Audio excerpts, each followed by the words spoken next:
किया जा रहा है। आप लोग जोरदार तालियों से स्वागत करें। सामने आओ अपना रंजन, इस पट्टी आ जाओ, इस पट्टी सामने आ जाओ। जिंदाबाद जिंदाबाद जिंदाबाद, हमारी मांगे पूरी करो, पूरी करो, पूरी करो, हमारी मांगे पूरी करो, पूरी करो, पूरी करो। जिंदाबाद जिंदाबाद जिंदाबाद। दुए बार भूख गए। अरे नीतीश कुमार मुर्दाबाद बोलिए ना जी। नीतीश कुमार मुर्दाबाद मुर्दाबाद मुर्दाबाद। कृषि विभाग हाय हाय हाय हाय हाय हाय। नीतीश कुमार होश में आओ, होश में आओ, होश में आओ। सरकार की मांग पूरी करो, पूरी करो, पूरी करो। डब्ल्यू में समायोजन करो, समायोजन करो, समायोजन करो। नीतीश कुमार हाय हाय हाय हाय हाय हाय। कृषि विभाग हाय हाय हाय हाय हाय हाय। कृषि मंत्री हाय हाय हाय हाय हाय।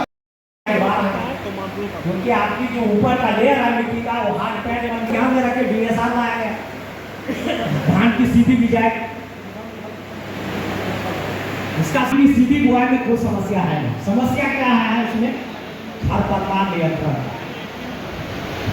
यदि खरपतवार नियंत्रण समय से करिएगा तो इतना बढ़िया तकनीकी है, इतना अच्छा। यदि सोनिया लेवल आएगा तो उतना ज्यादा प्रभावित नहीं करेगा।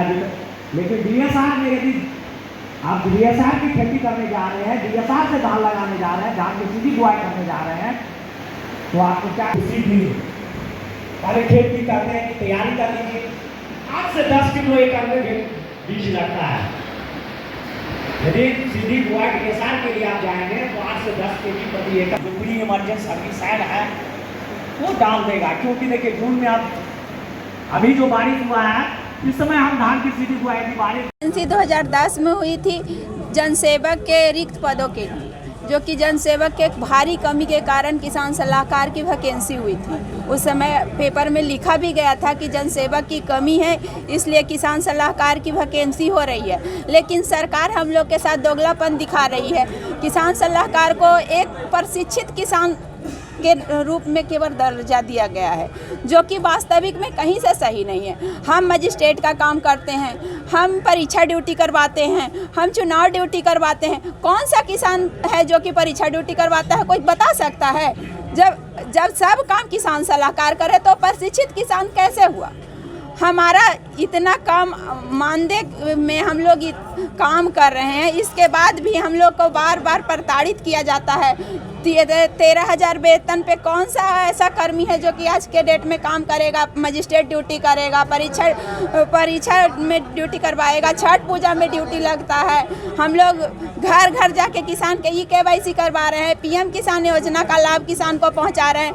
आप रिकॉर्ड उठाकर देख लीजिए, 2010 से जब किसान सलाहकार की वैकेंसी हुई थी, उस समय किसान की स्थिति क्या थी और आज किसान की स्थिति क्या है? बार बार बिहार सरकार को अवार्ड मिल रहा है, इसका वजह सिर्फ किसान सलाहकार, और किसान सलाहकार के साथ इतना तुच्छ व्यवहार किया जा रहा है कि उसको खाने के लिए भी, जैसा कि गौतम भैया बताए कि हम लोग का 13,000 मानदेय है, जिसमें कि 6 से 7,000 तो हम लोग को आने में पेट्रोल खर्चा हो जाता है।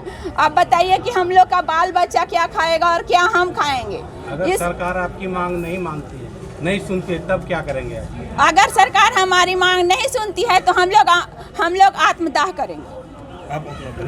मेरा नाम रितु कुमारी हुआ, मैं किसान सलाहकार हूँ, टिकारी ब्लॉक।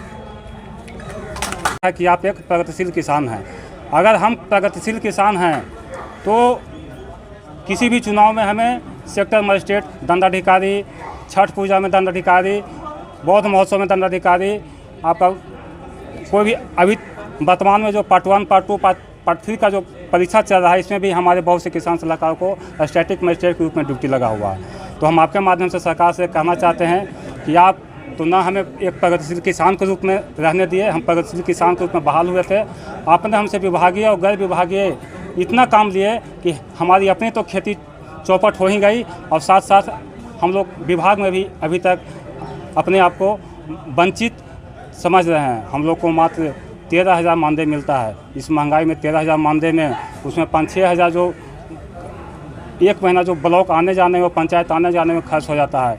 हम लोग के पास मुश्किल से 5-6 हज़ार रुपया बचता है। 5-6 हज़ार रुपया में किसान सलाहकार आज अपने परिवार का भरण पोषण, अपने बच्चों को शिक्षा देने में असमर्थ है। बहुत दुख के साथ कहना पड़ रहा है कि हम कृषि विभाग के कर्मी हैं, कि हम पूरे देश को, पूरे राज्य को खाने की व्यवस्था करते हैं, खेती के उत्पादन करते हैं। लगातार हमारी बहाली होने से कृषि के उत्पादन और उत्पादकता में वृद्धि हुई है, और उसी विभाग जो पूरे देश को खाने के लिए देता है, अपनी मेहनत के बदौलत से देता है, और उसी का एक कर्मी भूख पेट रहने के लिए मजबूर है। इन्हीं सब मांगों को लेकर हम अपने चरणबद्ध आंदोलन को तय किए हैं। इस आंदोलन में आज 27 तारीख को काली पट्टी लगाकर सरकार के विरुद्ध हम अपनी मांग को रख रहे हैं। अगर हमारी सरकार मांग नहीं मानती है तो दिनांक 1/6/2023 को 1 दिवसीय कार्यक्रम जिला कृषि कार्यालय प्रांगण में 1 दिवसीय धरना का कार्यक्रम होगा, और 4/6/2023 को पटना में 1 दिवसीय राज्य स्तरीय कार्यक्रम तय किया गया है। अगर विभाग हमारी बातों को ससमय नहीं मांगती है तो हम अपनी मांगों को लेकर पटना तक जाएंगे, और उसके बाद का जो कार्यक्रम तय होगा उसके आगे जो भी आमरण अनशन होगा, हड़ताल होगा, आत्मदाह होगा, जो भी होगा, इस बार आर पार की लड़ाई होगी, और इस लड़ाई के साथ हम अपनी इस बार सरकार को झुकाने का काम करेंगे और अपनी हम हक लेकर ही रहेंगे। आपकी बहाली कैसे हुई थी? हमारी बहाली 2010 में एक किसान सलाहकार के रूप में हुई थी, जिसमें हम लोग को कहा गया था कि आपका न्यूनतम योग्यता ISC है, इसमें BSc AG भी हैं, ISc AG भी हैं, और ISc भी है, मिनिमम योग्यता ISc है। हमारे जो बहाली का जो नियोजन समिति के जो अध्यक्ष थे वो जिला पदाधिकारी महोदय से इसमें आपका आरक्षण व्यवस्था का पालन हुआ था। जो भी सरकारी बहाली में जो भी नियम लागू होती है वो हमारी बहाली में सभी नियम को लागू किया गया है, सभी प्रावधान को लागू किया गया है। आप अपना परिचय बता दें। रंजन कुमार गौतम, जिला अध्यक्ष किसान सलाहकार संघ, जिला इकाई गया। ये फसल गया ज़िले के लिए थोड़ा नई होगी, लेकिन इसका जो उत्पाद है गया ज़िले में जो हम लोग ला रहे हैं ये बहुत पुराना है, सदियों पुराना है। आप जानते हैं कि गया ज़िला प्रसिद्ध है तिलकुट निर्माण के लिए, लेकिन यह बड़ी विडंबना थी कि तिलकुट तो निर्माण यहाँ होता है जो देश विदेश में प्रसिद्ध है, लेकिन तिलकुट जिस तिल से बनता है उसका उत्पादन यहाँ नहीं होता था। तो पहली बार कृषि विभाग और जिला प्रशासन ने और हमारे माननीय मंत्री कृषि की पहल पर गया ज़िले में तिल की खेती प्रारंभ किया गया, और इसके बहुत ही अच्छे परिणाम आ रहे हैं। तिल का उत्पादन भी बहुत अच्छा होने की उम्मीद है, और किसानों को, जिन किसानों ने तिल लगाया उन्हें बहुत अच्छी आय मिलेगी। और जब आप क्षेत्रों में जाएंगे तो जिन किसानों ने तिल लगाया है वो काफ़ी खुश हैं, वो बड़े पैमाने पर लगाने जा रहे हैं। और इतना ही नहीं, उस गांव के अन्य किसान भी गर्मा तिल लगाने के लिए उत्सुक हुए हैं, और आने वाले समय में जो 1-2 वर्षों के अंदर गया ज़िले में तिल की क्रांति होगी, और यहाँ जो तिलकुट निर्माण है उसके लिए पूरा का पूरा तिल गया में ही उपलब्ध होगा, ये हमारी पूरी आशा है। आपके गया में आने से सर खेती में 4 चंद लगा है, लेकिन किसान सलाहकार का हालत दयनीय है। वो लोग काला पट्टी करके प्रदर्शन कर रहे हैं, सरकार के विरुद्ध नारा लगा रहे हैं। नहीं, ठीक है, चूँकि हर व्यक्ति जो काम है उनकी कुछ मांगे होती है, उनकी कुछ डिमांड्स होते हैं, और ये वो अपना तरीका होता है। काली पट्टी लगाकर जो विरोध दर्ज कर रहे हैं वो बातें हम लोग सरकार तक पहुंचाएंगे, उनकी कुछ समस्याएं इनकी बातें सरकार तक पहुंच पाएंगी। और निश्चित रूप से हम लोग तो यह बतलाएंगे कि काला पट्टी इन्होंने क्यों लगाया था, और ये अच्छा चीज़ है कि कम से कम ये लोग किसी तरह का कार्य बहिष्कार नहीं कर रहे हैं, लेकिन ये एक सांकेतिक है काला पट्टी लगाना, तो इनकी बातों को हम सरकार तक पहुँचाएंगे। सर एक सवाल और, यहाँ बहुत हर्ष का विषय है। गया की धरती पे मुझे आने का सौभाग्य प्राप्त हुआ पुनः। खरीफ 2023 का मसाला जो है उसका शुभारंभ किया जा रहा है। कल राज्य स्तर पे माननीय मंत्री के द्वारा इसका शुभारंभ किया गया। आज जिला स्तर पे प्रत्येक ज़िले में, बिहार के प्रत्येक ज़िले में शुभारंभ किया जा रहा है। कल से ब्लॉक स्तर पर शुभारंभ किया जा रहा है। सर, ये जो किसान हैं, ये जो सलाहकार, ये सभी काला पट्टी बांध के आए हुए हैं। उनकी अपनी कुछ मांग होगी जिसके चलते उन्होंने अपना विरोध हो सकता है दर्ज किया हो। मैं तो अभी आया हूँ, मुझे इसकी जानकारी नहीं है किस कारण से उन्होंने काला पट्टी लगाया है। बात होगी तो जानकारी होगी इसकी। सर, इन लोग का कहना है कि हमको प्रगतिशील किसान समझा जा रहा है, और मजिस्ट्रेट वाला काम हम लोग से लिया जाता है। मानदेय 13,000 है, और हमारा सर पर लटका हुआ है, कभी निकाल देगा, कोई भरोसा नहीं है। तो इन लोगों का भविष्य क्या है सर? नहीं, ठीक है, इनकी जो मांग है उस पर हम लोग विचार करेंगे। मांग देने पर जो है क्या है नहीं है उसका विचार करेंगे, मंथन करेंगे क्या बात है।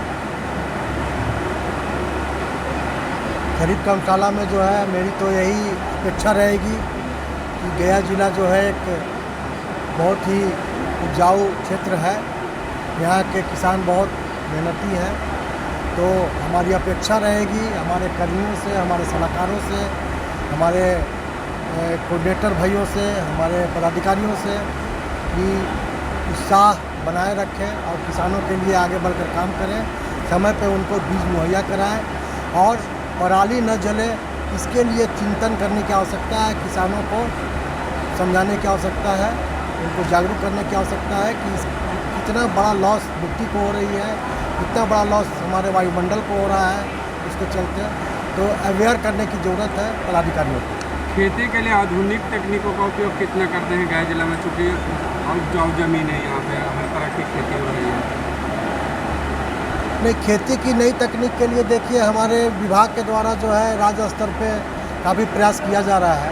कृषि यांत्रिकीकरण के तहत छोटे से लेकर बड़े यंत्रों तक किसानों को बहुत ही किफ़ायती दर में अनुदान पर मुहैया कराया जाता है और इससे बहुत फ़ायदा भी हो रहा है, किसानों को फ़ायदा हो रही है, समय की बचत हो रही है, मैन पावर की बचत हो रही है, अंतोगत्वा किसानों की जो इनकम है उसमें वृद्धि हो रही है इसके चलते और समय पे खेती हो जा रही है।